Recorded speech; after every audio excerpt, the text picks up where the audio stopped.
Hob is a single-player adventure game in which you play as a creature just awoken by a lonely automaton, which befriends you and comes to save your life by supplementing your lost arm for its own, giving you part of its strength and abilities to interact with the world around you.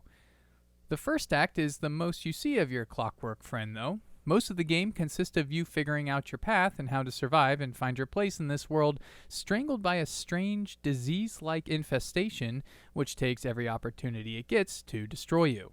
There are plenty of enemies to find in Hob. It starts you out with minor threat creatures that you must dodge and swing at with your sword, but soon pits you up against enemies that you have to get creative with.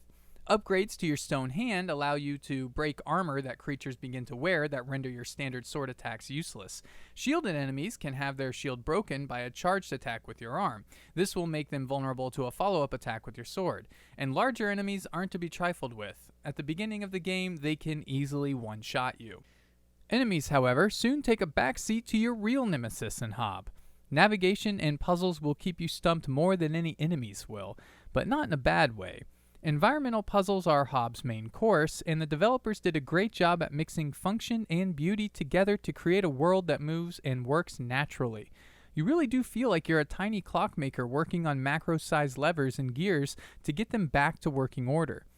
All in a beautiful, yet at times very eerie and dangerous atmosphere. There's something wrong with your home, but you don't know how or what, and it's up to you to fix it. Every puzzle solved feels like progress towards making everything run how it should. It starts a bit slow, but the map is broken up into different parts that dispels the monotony of the scenery you've been puzzling through for the past hour or so. And with each part of the map, you feel like you're beginning to absorb and understand some of the history that happened here. There's even spots designated for observing. Press the prompt button and your character will take a moment from the hectic ledge jumping and puzzle solving to observe the gorgeous vista as the camera settles in for a better view. The game compels completion more and more up until the very end.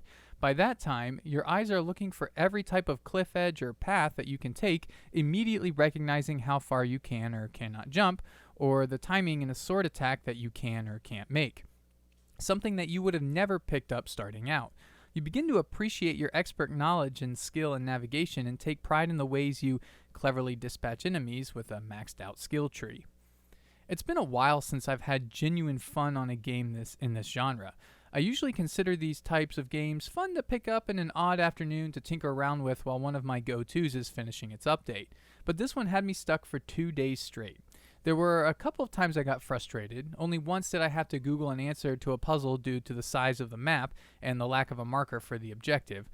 Also, the world is beautiful, but it's easy to get mixed up and backtrack a ways if one misses a shortcut button or slips off an edge.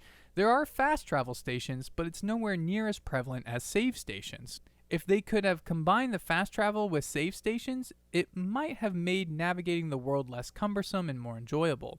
Also, due to camera angles and the massive amount of platforming in the game, distances can be very hard to judge, which naturally causes failed leap attempts and hair-pulling retracing of steps back to that same ledge, which you must once again awkwardly navigate.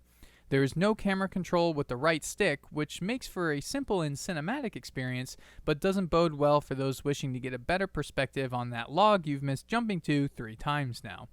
Those really were my only gripes though, and were soon solved by either some practice or a quick Google search in the case of my missing power cell. The rest of the game is spent quietly and peacefully solving puzzles and smiling at the beautiful world, soundtrack, and your accomplishments. Thank you for watching Pow Bam Zing and this review of Hob. Have a great day.